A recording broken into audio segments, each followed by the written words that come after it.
So the question I have most going on in my brain is, did Apple just signal the top to this bull market run, which started in October of last year? And let's just, even though it's not August 1st, but let's just call it kind of the beginning of August and say, all right, so we've had 9 months of good market, 9 or 10 months of good market moves, depending on what market you're looking at. Is that it? Did Apple just kind of ring the bell at the top and say, yep, that's it for the rest of the year? Everything from here forward is sideways to down. We'll get to that and so much more. Stick around.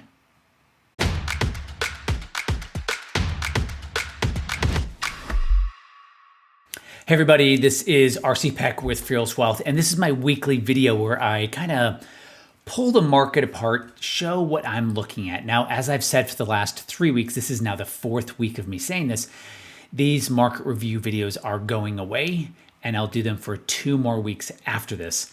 And then they'll be replaced with really personal finance, financial planning type questions. And things like, is your money at Personal Capital? Personal Capital has about $22 billion of money under management. And one of the things they lead with is low fees, right? A low money management fee of maybe 70 or 80 or 85 basis points. And one thing we all know is we've all been kind of inculcated to believe that a low management fee is everything. Of course, it's something, but it is not everything. And what I see a lot in retirement, especially if you want to retire strong, people focus so much on just that low fee. And what ends up happening is they just get crappy performance. They get crappy, return on their 80 basis points. But since that's all they've ever been focused on, it can be really expensive. And yes, I am talking about Personal Capital, and it'll be one of the videos that's coming up in the future. But today, let's get to I almost said the video. Let's get to the charts. I want to talk about Apple. What did Apple just do? Did it just kind of call the top of the market? Does that mean the market's going to fall 25% like it did at the beginning or the first half of last year? So let's jump over to the price charts. And the first chart I want to look at, we're not going to look at many charts today, is this. That's Apple. Apple broke above, and this is dividends included, but it doesn't have that big of dividends. Kind of the $180 was its price it could not get above. It tried to get above that price twice in 2021, and then 2 times or 3 times, depending on how you're measuring it, 3 times. So let's say it attempted to get above the $180 4 or 5 times. It finally did that in June. In fact, right after the debt ceiling, right? The debt ceiling thing ended on June 1st, and a lot of the market broke up. Here's the problem. Now it's right back where it was just before the debt ceiling. It's actually below. It looks like it's just below the debt ceiling thing. So that's, all things being equal, that's typically not a good sign. And I bring up Apple because it's just ginormous. Now today it's only 2.8 trillion, but it was a $3 trillion stock.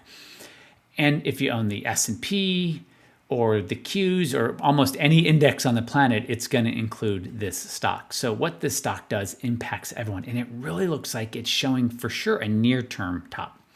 Now, over here is just the S&P. Now, I went back to where it entered this channel. I'm going to call it a square, even though it's clearly a rectangle here. But it entered this price zone on the bottom. Let's call it 3.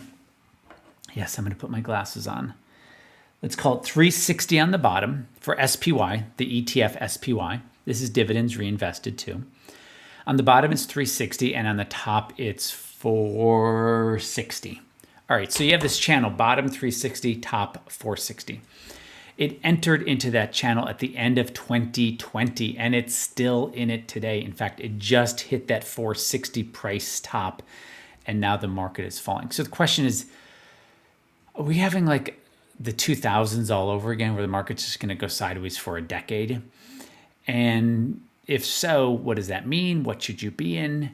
And is this the start of another 20 to 25% market fall? Now, the S&P fell 25% at the first half, actually the first 9 months, 9 to 10 months of last year. And so, yes, expect weakness because we're in the weakest part of the year. August and September, historically, those 2 months are very weak, and we are in those. So for sure, expect a weak 60 days or a weak 2 months.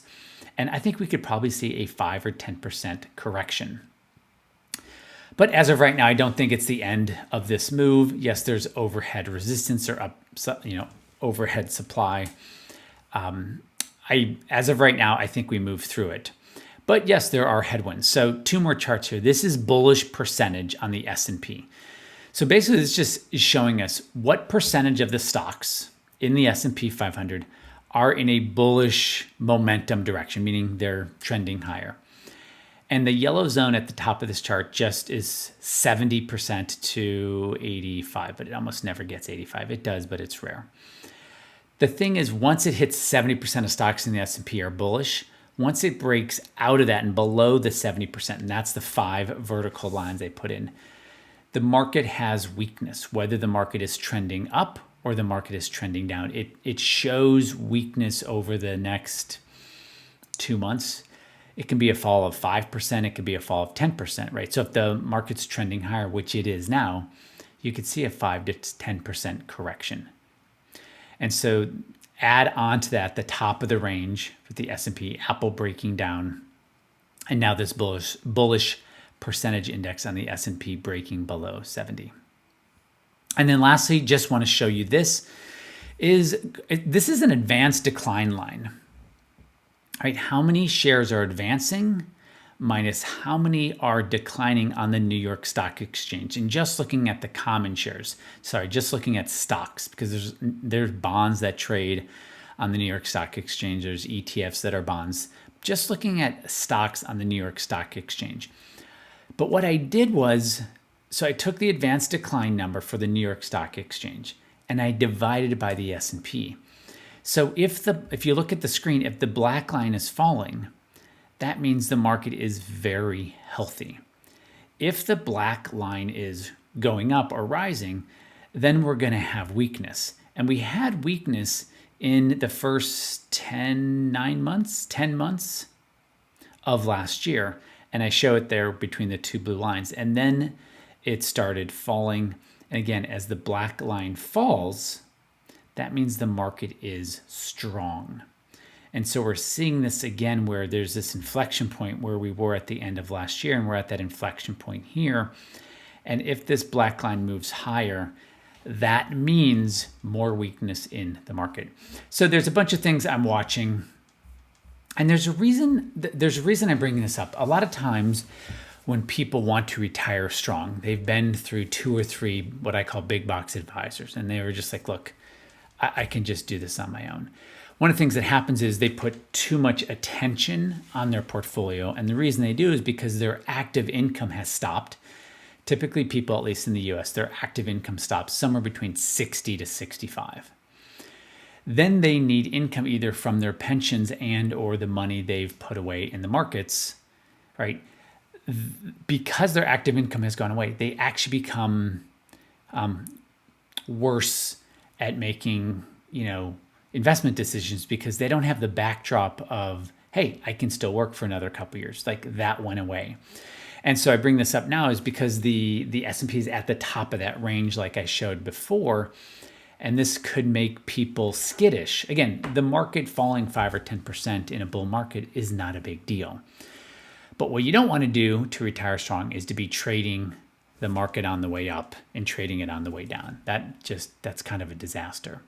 So thank you everybody for being in my world. Like I said before, we have 2 more videos after this for market reviews, and then I'll start doing financial advising, financial planning videos going forward. Let me know where you think I got it right, where you think I got it wrong, what you think I missed. Like, subscribe, leave a comment. All of those things help. I appreciate you being in my world. And I know I talk fast, but you can always listen to the video twice. Okay, thanks everybody. I will talk to you next week. Bye.